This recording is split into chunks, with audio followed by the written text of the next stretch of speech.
हम भाई भाई पगल आइल बड़े कहतर कि छठ के लोए गावता रहो माने छठ के लोए हो छठ के लोए ना हो जन कोनी कंपोज रहो शुरू में कहो कि परना के बाद हमने के ना गाइले जा केरवा जे फरे लगो था सही छठ के पारंपरिक लोए खूंटी मोरा नाही भिजे छठ के लोए कोई दिन के ब्यास में अब लगभग हवे तो छठ के लोए कहाई दिमाग खराब कर दिया बीतल दशहरा बीतल दीपावली छठ पूजा आइल बावे रे मेरा पिया घर आया तो साभरो मारे छठ के लोए हो जाई ओया बुझाई कर देता ओ यार ये पगला जाता रह के क्या कर रहे हो यार ये छठ के लोए हो जाई मेरा पिया घर आया कोसी भरे तरह बना चाहिए सती मरत हरिशनबर मांगा जन्म जन्म सुपद अनुरागा ते ही कारण हिम गिरी गृह जाही आ जनमी पार्वती तनु सती ही पार्वती रूप में का नाम बाबू बता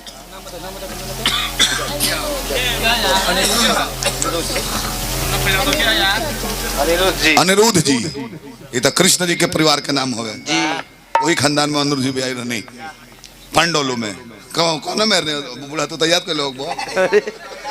खोज लो अनिरुद्ध जी बहुत बहुत पुरस्कार देते हार्दिक शुभकामना करते हैं जा बाबू पढ़ लिख के डॉक्टर इंजीनियर बनो सब कुछ बनी हो ब्यास मत बनी हो ना तो डांड हिलावे के पड़ी ना कहले दो जनी रहली अरे कतना बढ़िया भाव कइले हां कतना बढ़िया बउगा तरे पाक पाक पाक आय बापे बाबू तो मौग लोग के प्रधान बाले हम मान गइल जितना सुंदर रोल कह देता रे इतना ट्रेन में हिजड़ा लो सुंदर रोल ना करी भाई हो ईमानदारी को हतानी क्रिया खा के तहार बूढ़ा तू जब हेंगा हेंगा करतला तो हम तो जानत रह कि 10 दिन से बहरे से बाहर बानी जब तू हेंगा हेंगा करतला न तार रोलवा दे के हिहा के छोटे लाल भाई क्लिंग क्लिक कर रोल रोल दे के अंगुरी ऐसे ही से जाता आई यही जाकर ड्रिंक ड्रिंक लैसा मांग रहे के 2-4 बार और ऐसे ऐसे कह दो यहाँ के खिसिया करो वहीं लगो बहुत बहुत सुंदर लगा ये अच्छा बुढ़ाई शुरुए से हैंगा तार के आदत था कि कहीं रियाज करता रहे लॉकडाउन में रियाज कइला हो उंगली मार डाकू बाड़े उंगली मार डाकू अब पार्वती जी के जन्म भइल सती ही पार्वती भइल बड़ी शॉर्ट में थोड़ा सा एक आध गो खुशी बनता कि महल में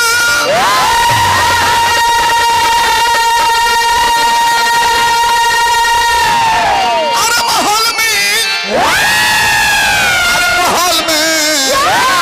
खुशी मनता हिमांचल के महल में तो खुशी मनता वे राजा के राजा के महल में अनधन सोना राजा जी लुटावे अनधन सोना चली राजा जी लुटावे अनधन सोना चली राजा जी लुटावे केहू राखे थोड़े उहो लुटावे जवन जवन जवन पावे उहो लुटावे जे जवन जवन पावे उहो लुटावे जे जवन जवन पावे तो चाचा का नाम हो बराओ 21 बेर ना नमो का बराओ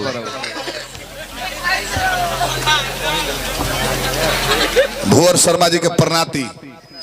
वही खुशी में कार्यक्रम होता 100 रुपया पुरस्कार दल बनी अरे दादा ही जब 500 मिलल हो नंबरियो मिलता रात रोहमी जा रोहतास जिला इनके साढ़ू भाई के लड़का भइला में मालिक जी के भाई रात भर गौनई गौमी जा मालिक 30 गो हमरा पर हुए हिंका 38 गो हाथ के जुटान भइल हुए 38 गो पर गए हिंका खिसा जाने कोई कोई जुटान भइल न मत ना बढ़िया अब चायो पिए के सबर नहीं खन पूछो मैं महाराज छूट ना पड़ल सड़वाना बहुत लेदार नहीं खसो हम कहे तो खिसिया मत हमरो 30 गो ले लो कहे ले ली 38 गो तहार बा 30 गो हमार हो जाई दोनों मिला देबो 69 गो हो जाई लेके भाग जाई हो भगवान भोला दानी वो भवनी के बनौले नहीं जकरा खुशी में कार्यक्रम होता हेलो वहीं तो लगा दो कंप्यूटर में हो जाए हां वो तरफ हेलो तब डायरेक्ट मिला था तन्नो करनो करानी वाला सेवा टहल में महल में तो खुशी मन तवे राजा के महल में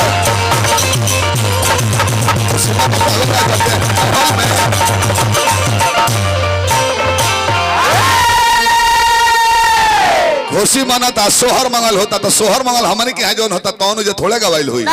वो या गवाइल हुई 200 ऐसे कवि लोग लिख दिला कि सोहर मंगल हो रहा था चाहे कुछ हो रहा था हमने गाई ले जा कौन जौन हमने के यहाँ होला तो